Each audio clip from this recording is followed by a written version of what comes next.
আসসালামু আলাইকুম। 122 পৃষ্ঠার 3 নম্বর সমস্যা দেওয়া আছে। এখান থেকে আমরা লেখচিত্র অঙ্কন করব। তো এখানে যে দুটো সমীকরণ দেওয়া আছে x/5 প্লাস y/4 = 23 এবং 2 নম্বর সমীকরণ হচ্ছে x/4 প্লাস 4/5 = 22। তো এই হচ্ছে আমাদের দুটো সমীকরণ। এখন আমরা সমীকরণ দুটোকে আগে তুলনা করে দেখব যে আসলে কি পরিমাণ সমাধান বের হতে পারে, তাই না? তো আমরা যদি এখন তুলনা করি a1/a2, a1 হচ্ছে আমাদের এখানে 1/5 আর a2 হচ্ছে 1/4। তো এই দুটোকে যদি আমরা তুলনা করি 1/5 এই ভাগটাকে যদি আমরা গুণ করে দিই তাহলে কি হবে? 1/4টা উল্টে যাবে 4/1 হবে, তাই না? তাহলে এখানে থাকতেছে 4/5, এই যে 4/5।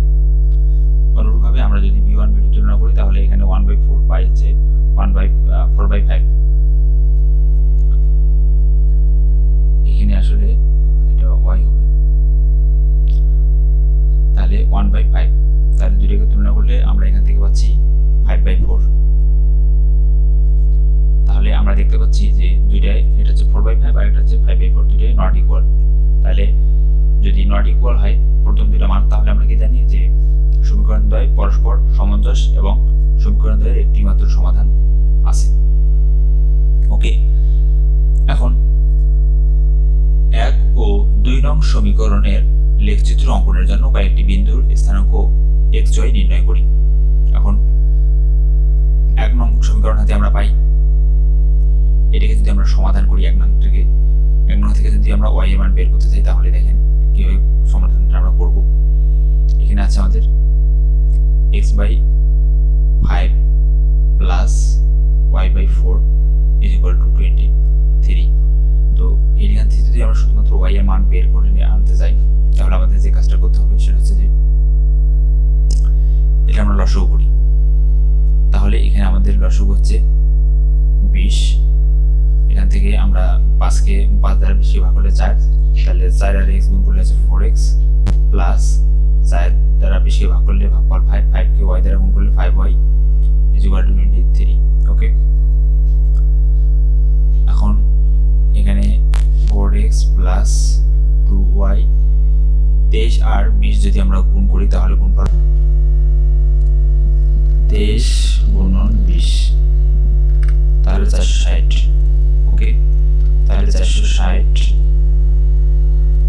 এখন আমরা যেহেতু y এর মান লাগবে আমাদের, তাহলে 2y = 400। তো 60 বিয়োগ 4x, এখান থেকে y = 460 বিয়োগ 4x বাই হচ্ছে 2। তাহলে y এর মান দাঁড়াচ্ছে 460 মাইনাস 4x বাই 2। এখানে মিস্টেক হয়ে গেছে, এখানে 5 আছে 5 হবে 2 না, তাহলে এখানে 5y, তাহলে এখানে হবে 5। ওকে, তাহলে আমরা পেলাম y সমান এই মানটা। তো এটা মানে এখানে আমরা এখানে লেখা হয়েছে এই যে। তো এখন আমাদের x এর মান বসাবো, x এর মান বসালে আমরা কি y এর মান পাবো। তো আমরা প্রথমত এখানে অনেক বড় বড় মান আমাদের দিতে হয়েছে, ছোট মান দিয়ে আসলে সমাধান আসে না। তো আমরা আসলে দশমিক আসে। তো আমরা যে পূর্ণ সংখ্যার মানগুলো নেওয়ার জন্য এখানে অত বড় বড় সংখ্যা নেওয়া হয়েছে।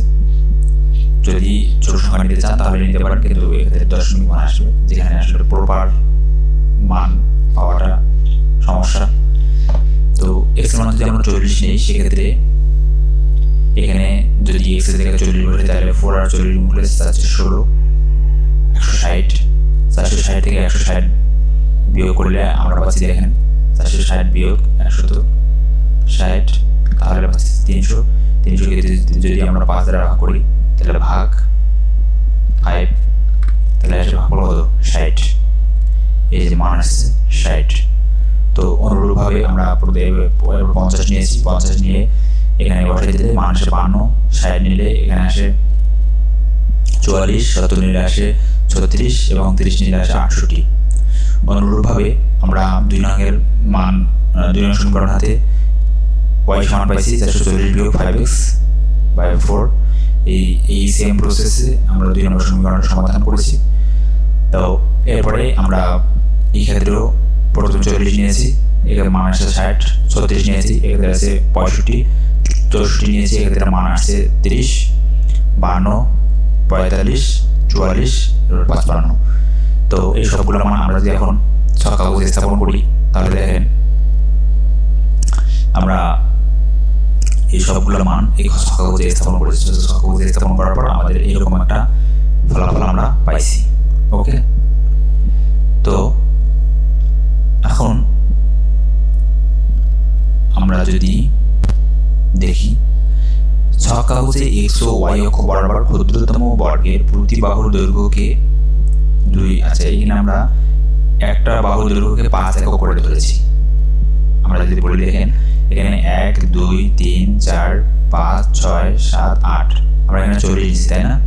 তাহলে এখানে আছে আমার 8 ঘর, তাহলে 5,40। তাহলে আমরা এখানে একটা বর্গের বাহুকে 5 একক করে ধরেছি, তাহলে আমরা এখানে বলবো যে প্রতি বাহুর দৈর্ঘ্যকে 5 একক ধরে বিন্দুগুলো স্থাপন করি এবং যোগ করে 2টি সরলরেখা AB ও CD যোগ করে অঙ্কন করি। এই প্রতিটা বর্গকে 5 একক ধরে আমরা সবগুলো বিন্দুকে স্থাপন করেছি। আগে যেটাকে 1 ঘুরতে হতাম, এবার সেটাকে 5, কারণ এটা হচ্ছে 5, তারপরে 10 15 20 30 20 25 30 35 40, এইভাবে অনুরূপভাবে 60, এখানে 5 10 15 20 25 30 35 40 45 50 55 60, এইভাবে আমরা মূলত সবগুলো মান বসাই দিচ্ছি। তারপরে এই লেখচিত্রটা আমাদের তৈরি হয়ে গেছে। তো আমরা এখানে দেখতে পাচ্ছি যে এটা একটা বিন্দুতে 2টা রেখা সরলরেখা সেট করছে। এই এ বি সরলরেখা এবং সি ডি সরলরেখা 2টাই একটা বিন্দুতে সেট করছে, সেটা আছে এই বিন্দুটাতে, তাই না? 40, 60। ওকে, তাহলে আমরা বলছি যে স্থাপন করি এবং যোগ করে 2টি সরলরেখা এবি ও সিডি অঙ্কন করি। এবি ও সিডি সরলরেখাতে পরস্পরকে পি অফ 40, 60 বিন্দুতে সেট করেছি। সুতরাং 1 নং ও 2 নং সমীকরণের একমাত্র সমাধান x, y = 40, 60। এটা হচ্ছে আমাদের অ্যান্সার। তো এই ছিল আমাদের 3 নম্বরের সমস্যা, এই সমস্যাটার সমাধান। আশা করি আপনারা বুঝতে পেরেছেন। ধন্যবাদ সবাইকে।